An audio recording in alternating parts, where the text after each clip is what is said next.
Hi guys, this is a Murdernova guide to Guild Wars. How you can get the most out of Guild Wars for your team. Now, Guild Wars, what you need to do first of all is make sure that you've got your barracks fully stocked up with some troops. I would recommend you use either these fairy dragons as you've got here, or you use the thing, the helicopter thing, basically. When you do this, make sure you've got all of your team good to go, all 6 of them, or if you've only got 5, all 5 of them in that case. Go down to your guild hut, and then go to Event Guild Wars. These will be the 4 teams that you're against. You can check how you're doing in the rankings up here at the top. In this current Guild War, we are ranked 2nd, and you can see all of the people in your team and what they scored. So in terms of our guild at the minute, Tastic is top, 1549 score, Red Eyes Guild, Nico, Base, all done pretty good, and the guys that are beating us at the minute, 38,000 to our 31,000, so we need to get some points back, which is hopefully where I will come in. Now, the 4 guilds that you're against, you can load into each of them, and you can see what sort of score it is that they've got. You get obviously all of your pages in their guild, but to get the most out of each one, what you need to do is attack the one with the highest might score, and that will score you a certain number of points. Now, if we go and have a look at this top one in Last Sunset, this is against someone called Nubs356. This is a brilliant base for us to target, because you've got all of the guys, and they've only got 3 troops at the minute active, PD, Santa and Dread Drake, right at the start of the base. Now, the key thing that you can remember here, and I'll give you a demo of this, is you can drop a couple of troops, blah blah blah blah blah, and as long as you don't score 50%, you can cancel your attack, and oh look, I still have 5 out of 5 attacks left. So, if we go back to this one again, we can show you the benefit of how a base like this serves for you, because what you can do is you can just drop in all of your troops here, like so, hopefully wipe all of them out. You might lose a couple of them like so, and then look, you still got your 5 out of your 5 left. If not, what you can also do with a base like this, if you can't beat their few troops straight up, you can drop your Santa Claus in the corner, you can drop your Cupid wherever, and obviously take out the base that way. Now, as long as you actually kill all of the base in this bit, you haven't got to kill the troops, just the buildings, then you can still score all 281 points. Now, what we're going to do this time is, because that didn't go so great, we're going to hunt around and see if there's anyone who's actually got a base with no troops in it whatsoever at all. Now, this base actually can be another great one to attack, because this person here has decided to fill his barracks with melee troops. Now, I'm not going to attack this base, but I'll show you why putting these melee troops in here in the corner is a bad idea. We just place a pumpkin duke here and just watch him proc and go mental. 1, 2, 3, 4. He's procced 4 times already. So if you were to apply that with 6 troops, 6 heroes on a base, they're going to have 4 levels of pumpkin duke proc right from the get-go, essentially. So this one's a bit cleverer. He's got no troops in his, but at least his heroes and his towers are all full, so we probably won't have much of a hope of doing that, considering that I'm only a 60k might player. Now, we'll have a little flip through some other guilds and see whether we've got anything that's nice and easy for us to pick off without having to wait 20 odd minutes for things to be rebuilt again. This, again, same as the first one, it's another fantastic base to go after, because if you've got someone like a Santa Boom, there's probably a good chance you'll take most of these guys out without even needing to put anything anywhere near these heroes over here at all. So this can be another one that we can come back for again as well in for the fun fighters. Let's see what we got. Again, this can be another good one to go for, because he's got all of his base here solidified in the corners. He's got no real heavy hitting troops in his team.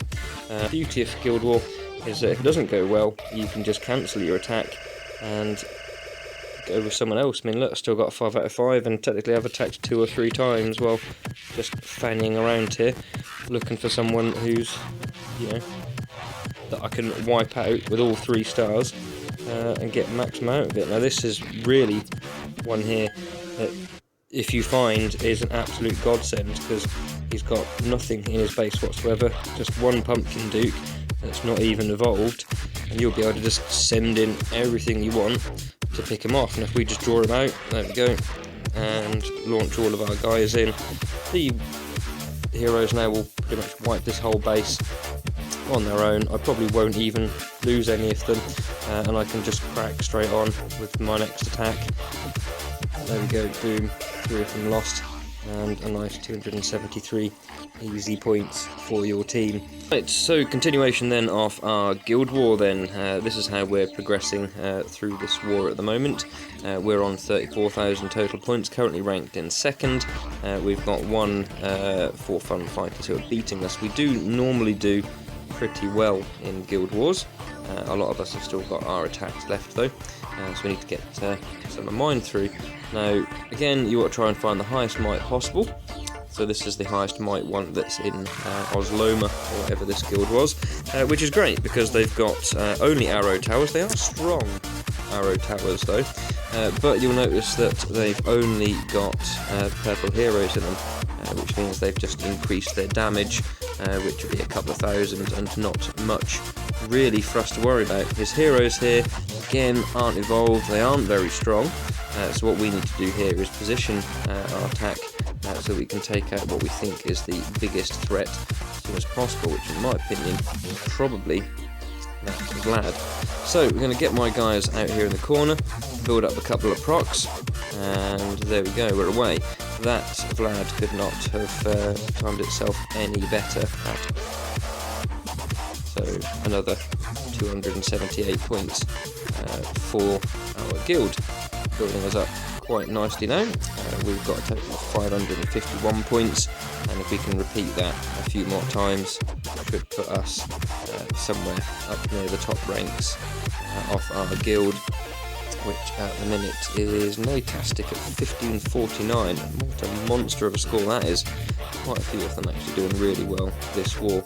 Right, so we need to get attack 3 done in this guild war then. So let's go and have a little look at something in Fun Fighters now then. So let's have a look at this top base that we've got just here. Now this is actually quite a well designed base. I don't think I'm going to want to try and attack it. You've got some very strong, highly evolved heroes here, and you've got lots of stun towers with elite heroes in them, so that will just cause an absolute pain for us. So let's have a little look at their next one, shall we? 110,000 on the score. Now this is a good base for us to try and attack here, just because of the god-awful layout of this base for a guild war. Now, the tactic that I would use on this one, hopefully will be a good demo and you'll see how it works, will be to place Pumpkin Duke here, give him a couple of procs, place our Cupid as well, and then place our Santa Boom over here in the corner. And hopefully what will happen is Santa Boom will launch his rockets up towards the base where all of the heroes are. Obviously bear in mind it's a guild war, if you don't hit 50%, cancel, try again. Why not? You're not losing a try. Obviously the first time Santa Boom will find his rockets over here, not what we want. So we'll try that again. We'll get Pumpkin Duke over here, we'll get the Cupid down, then we'll select the Santa Boom, stick him over here in the corner.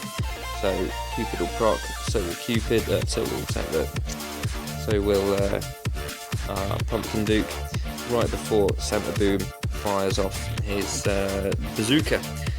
What we'll do is we'll try and reverse it, because every single time he wants to launch those rockets in the wrong direction. So let's try this another way around. So let's try putting Santa Boom over here.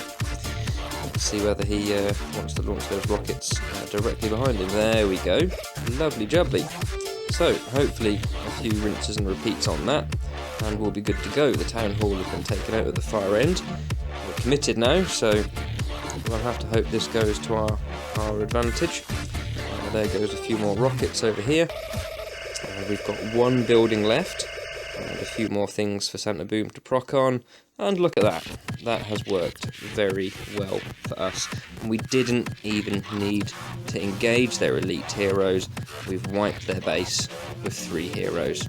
What I'm going to do this time though is another interesting thing which might help some guys that don't have characters like Santa Boom score some good points in a guild war. I'm actually going to change my Santa Boom, who might be probably one of the best ones for demolishing a base, for my Thunder God. The reason for that is hopefully something will go to my advantage when we try an experiment. So in Last Sunset we have this top base up here, who has a couple of very strong heroes who I've already tried a couple of times to kill this way around by drawing them out of the base and then killing them, but obviously it doesn't work too good. It tends to end in like horrible nasty death like that did just there.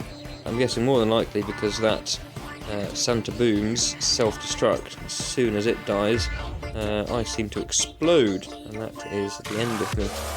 So what I need to do here is try and reduce the damage that I take before killing the Dread Drake and the Pumpkin Duke. So I'm going to try an interesting tactic here with the Thunder God.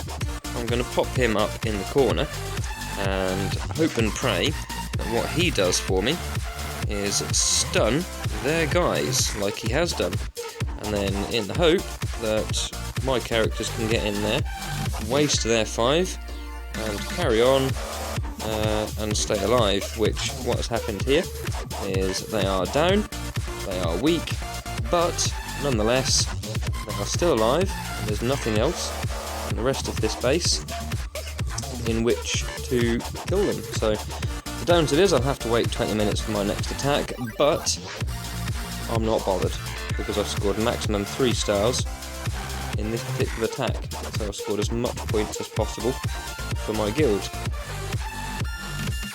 And there you go, another interesting tactic for you that you can utilise in a guild war. Need to finish off my 5th attack as part of this run. Now I've already got one in mind. I mentioned why you shouldn't do this earlier on in a guild war for one simple reason, which is that melee ground troops are absolutely awesome at proccing your Pumpkin Duke. Now this base is obviously quite well established. It had nearly double my might score, so it's going to be pretty tricky to beat it. It's obviously a paid for account, given that it's got Mortanica in there, although not evolved, and a whole load of other characters, although thankfully he's not evolved the Dread Drake. But I want to target this base just to show you why it's probably a bad idea to put these little melee warriors in your Guild Wars defensive base, because they just set your Pumpkin Duke off something chronic. So what we're going to do, we're going to have a bash. I mean, it's customary for me to mess up at least one attack. We may or may not win this Guild War, but we're probably going to finish second in it at the very least. So what I'm going to do is I'm going to use this attack, whether or not I win or not, just to highlight the stupidity in these the troops. So I've put the Pumpkin Duke in the corner. He's going to now absolutely go crazy and just proc and proc and proc and proc and proc, and then hopefully what's going to happen here is my guys are just going to savage the guy's base, and we'll be on for a win. Now they've done quite well, to be fair, although unfortunately in this particular case they haven't won. So I've got some ground troops left. I'm going to utilise them, and as he's got some melee guys down, and all of the things I'm bringing are flying, we are absolutely fine, hopefully, to finish off this guy's base just with the extra few troops that we've bought. So we will hopefully finish it off in time. The only one that we didn't actually kill was the guy's Skull Knight, who's obviously very highly evolved, 160. and will be hard as nails. And there we go, another 3 flame victory for another 299 score, even though he wiped my entire team. But on the plus side, you've highlighted what's been highlighted to you, why you should not use those melee troops for the extra proccing ability on your Pumpkin Duke. Now, we've used all of my 5 attacks in this Guild War. Let's see where we placed. So, out of all of the guild, I've ended up placing 5th at the moment. Obviously, there's quite a bit of time left in this particular Guild War, although this just highlights just how good Natastic has done in his attacks. We can be very happy of that for this Guild War, and hopefully what will happen at the end of it, it will be another Guild War in which we win, because it's very rare for Murdernova not to place top in a Guild War. I think out of all of them, we've only lost 4. But there we go, that's the Guild War guide from Murdernova.